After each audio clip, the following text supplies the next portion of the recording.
시청자 여러분 안녕하십니까, 박종진입니다. 네, 박종진의 캐도남마 갈 길이 바쁩니다. 오늘은 특별히 두 분의 초대 손님을 모십니다. 네, 동성애자 젊은이가 나옵니다. 네, 동성애 이야기 좀 진지하게 나눠보겠습니다. 그 젊은이의 고민, 젊은이의 고민 이야기를 좀 해보겠습니다. 그리고 또 한 분은요, 김영태 당선자의 재수 씨죠. 성폭행 미수 의혹을 받고 있는 최모 씨, 김영태 당선자 재수 씨를 제가요 직접 좀 만나보시겠습니다. 오늘 두 분 다 그 논란의 한 중심에 서 있다는 공통점이 있습니다. 동성애자도 재미있고요. 재밌습니다. 이야기가 좀 진지합니다. 그리고 또 김영태 당선자의 재수 씨, 여기 저희가 또 준비 많이 했습니다. 하여튼 뭐 여러분들이요, 기대하고 오늘 캐도남마 계속 봐주셔도 되겠습니다. 그에 앞서서 오늘도 여의도 정가 먼저 소식 알아보겠습니다. 날카로운 펜, 그동안 펜으로만 계시다가 이제 거침없는 이제 컬럼에서 이제 입으로 옮겨왔습니다. 말로 윤창중 컬럼세상 대표 함께 자리했습니다. 안녕하십니까? 네, 안녕하세요. 네. 대한민국 정치 예. 참 얄팍하다. 이렇게 생각하시죠. 그래서 이 부분에 대해서 글을 또 하나 써주셨는데, 자, 먼저 이회창 전 지금 자유선진당 총재죠, 총재. 전 총재가 이제 탈당을 했습니다. 자기가 만든 당, 자기가 이름을 지은 당명인 그 자유선진당을 이제 탈당했습니다. 그래서 이제 이인재 비상대책위원장이 이제 사실 자유선진당을 총괄하게, 장악하게 됐는데, 이걸 보시고 하실 말씀이 있으시죠? 얄팍하다는 표현은 너무 좀 독한 표현이고, 저는 그 이회창, 이인재 두 분의 정치를 관찰하면서 갖게 되는 소회는 대한민국 정치의 얕음. 얄팍한 게 아니라 이 깊이가 없다. 얕음. 영어로 말하면 shallowness. 그 얕음을 느낀다. 또한 정치에 대한 비애, 이 환멸을 느낀다. 과연 정치는 무엇인가 하는 근본적인 회의를 하게 되는데요. 이 이회창과 이인재 두 분의 만남은 1997년 이회창 후보가 소위 말하는 천하의 김영삼 대통령의 그 권력에 도전하면서 감사원장, 그 다음에 국무총리를 하면서 그 인기가 하늘을 치솟았죠. 대쪽이라는 이미지. 그 아주 법과 원칙에 따른 대쪽. 인기가 상종. 인기가 하늘을 치솟았죠. 계속 상한가를 쳤죠. 그래서 이제 소위 말하는 신한국당 경선에서 결과적으로 이회창 후보가 1위를 하고 이인재 후보가 2위를 해서 근데 결과적으로 이인재 후보가 탈당을 하는 거 아니겠습니까? 바꿔 말하면 굴러온 돌이 당시 이인재라는 박힌 돌을 나가게 하는. 굴러온 돌이 박힌 돌을 뺐군요. 빼게 된 거죠. 결과적으로는. 물론 이인재 후보의 자진 탈당이었습니다만. 그래서 그 당시에 그 이회창 후보는 이인재 후보가 500만 표를 가져감으로써 비수를 맞은 겁니다. 비수. 칼. 그렇죠. 칼을 맞은 거죠. 39만 표 차이로 졌죠, 그때. 그렇죠. 그러니까 500만 표 중에서 10분의 1만 이쪽으로 왔어도 정권은 재창출할 수 있었던 거죠. DJ가 정권을 못 잡았던 거죠. 그런데 이제 그 이인재 후보가 이회창 후보한테 천추의 한을 남긴 건데, 결과적으로 이제 이게 얼마나 정치라는 게 재미있냐면 2007년도에 이회창 후보가 한나라당을 탈당하면서 무소속으로 출마하게 됩니다. 그러면 대권 도전을 하는 거죠, 무소속으로. 그 실패한 직후에 2008년 총선에서 자유선진당을 만든 거예요. 근데 지금 자유선진당이 이번에 완전히 당세가 위축이 되고 이회창 대표가 국회의원에 나갈 형편도 안 된 상태에서 이인재라는 분이 충남 논산에서 이번에 당선이 된 거죠. 네. 대단하게 거의 뭐 7, 8선 되죠, 거기. 네, 대단한 생명력이죠. 아, 진짜. 엄청난 거죠, 진짜. 예. 와. 인간 문화재입니다. 문화재 관리청에서 예. 관리에 대한 인간 문화재인데 결국은 불세출이죠. 근데 불사조. 불사조죠. 자꾸 예. 그런데 이제 죄송합니다. 네, 그런데 이제 제가 하던 말 계속 하겠습니다. 네, 불사조. 하겠습니다. 근데 이인재 의원이 이제 비상대책위원장이 되니까 네. 이 자유선진당을 완전 이인재 당으로 좀 개편하고 있는 거 아니겠어요? 당명부터 바꾸고. 그래서 여기에서 바꿔 말하면 또 박힌 돌이 또 굴러 나가는 돌이 된 이해창 씨 같은 경우는. 야, 인생이 참. 그렇죠. 아이러니하네요. 야, 돌고 돌은. 야.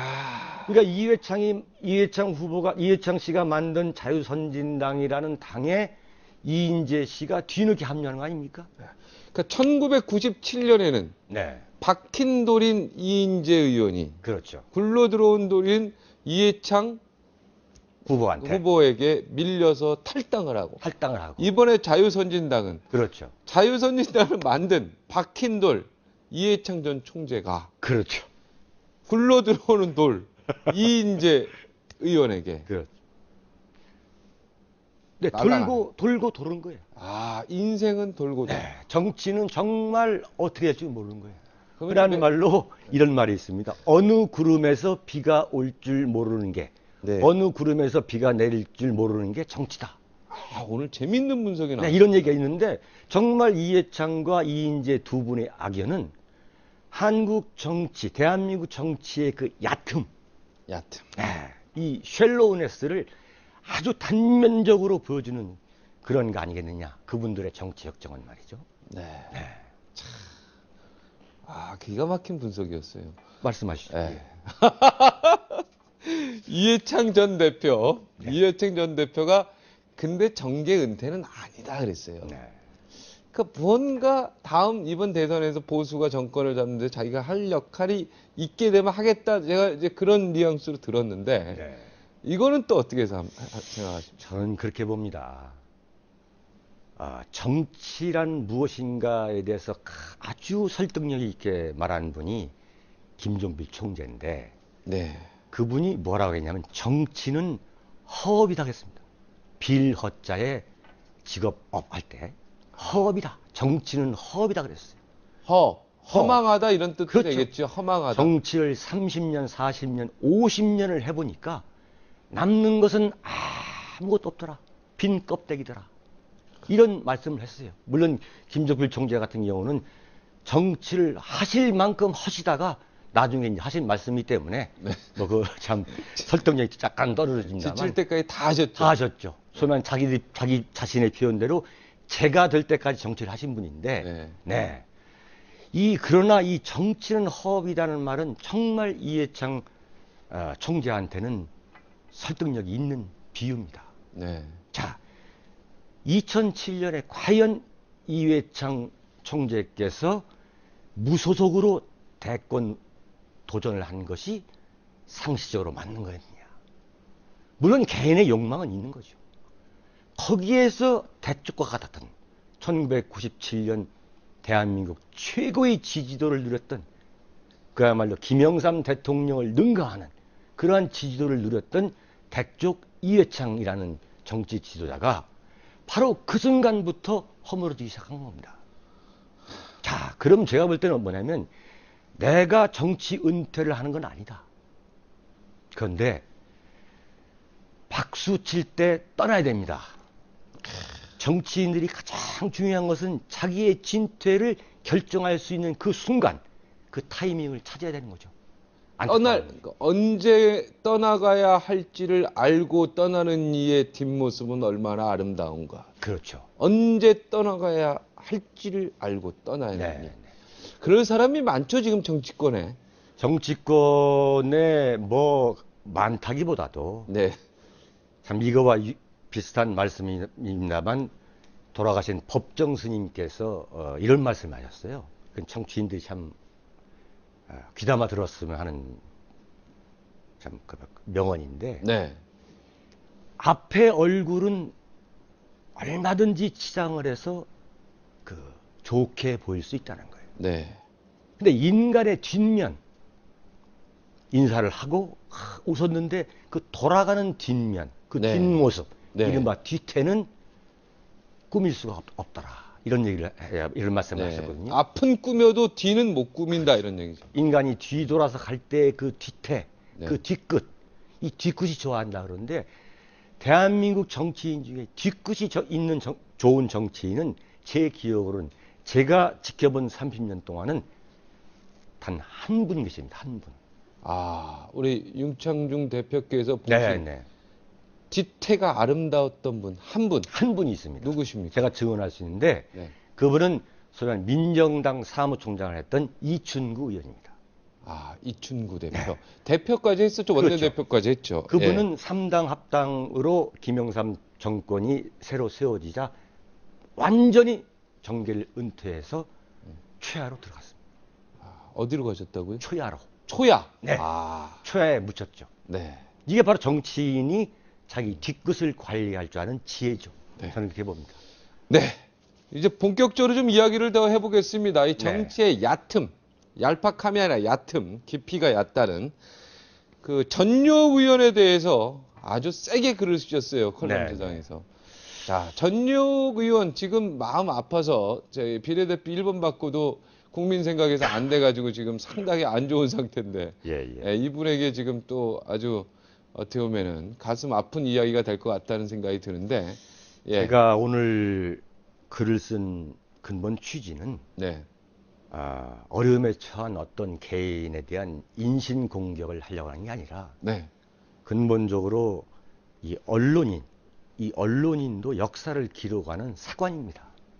그러니까 사관의 입장에서 한 정치인을 오랫동안 관찰한 저의 나름대로의 관찰기를 역사에 기록한다는 차원에서 제가 오늘 글을 쓴 건데, 네.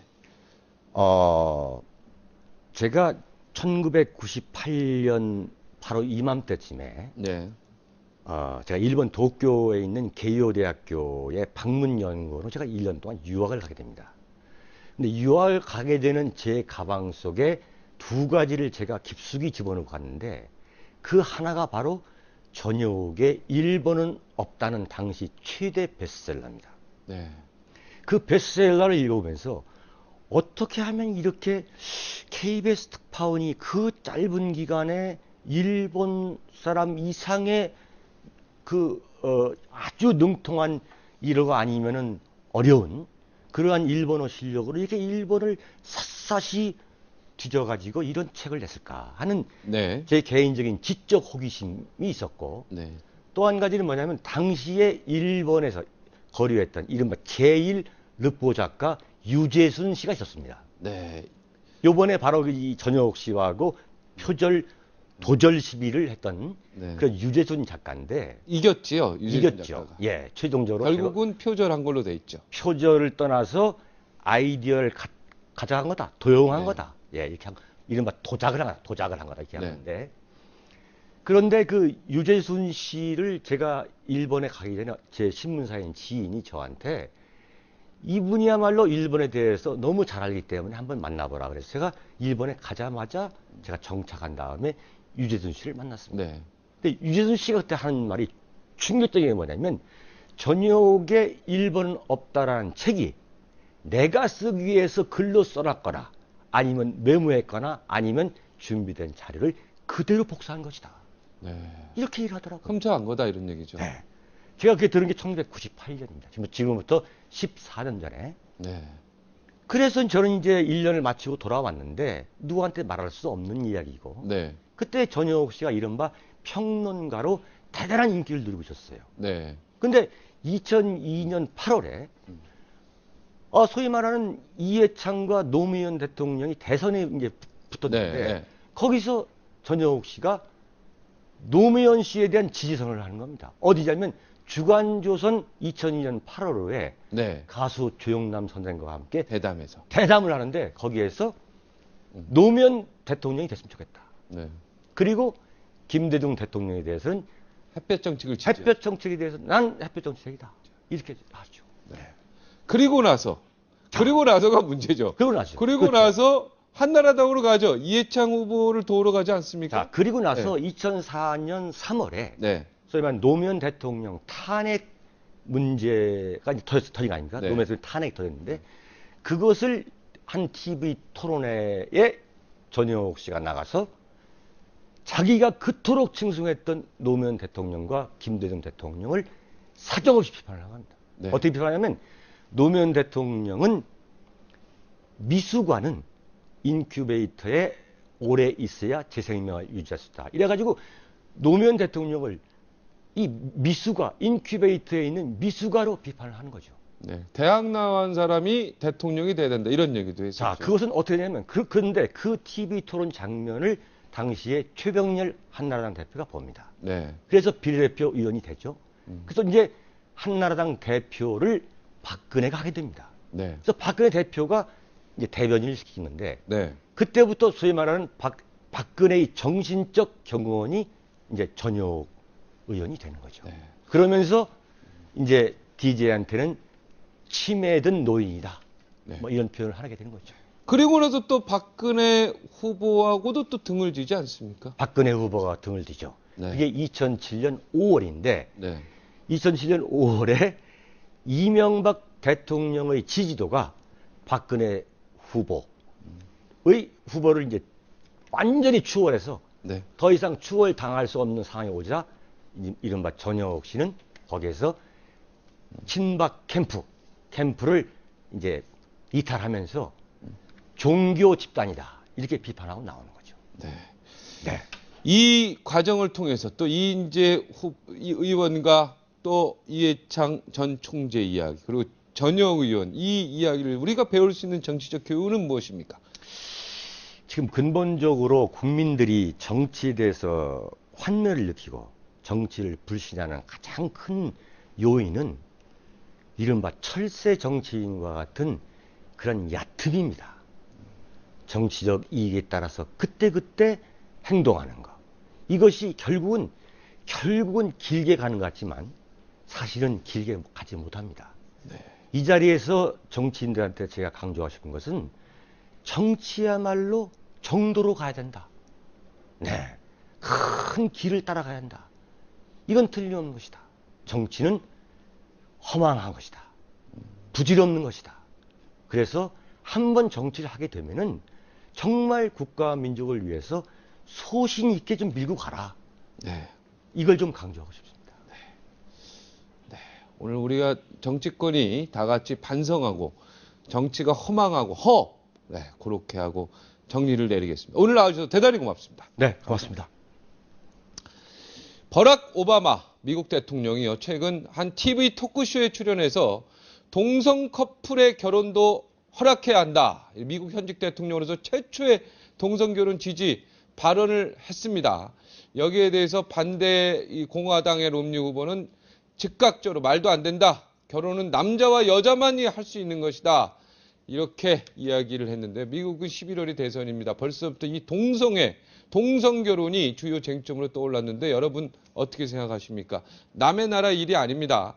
관심 가지셔야 되겠습니다. 오바마 대통령이 이 발언을 하던 바로 그날 동성애를 지지하는 내용의 이 현수막 한 장이 우리나라 종로구청 서울에 거기에 걸립니다. 우리나라 공공기관에 동성애 광고가 붙은 거 처음입니다. 네, 그 광고를 실은 당사자 60초 후에 만나보겠습니다.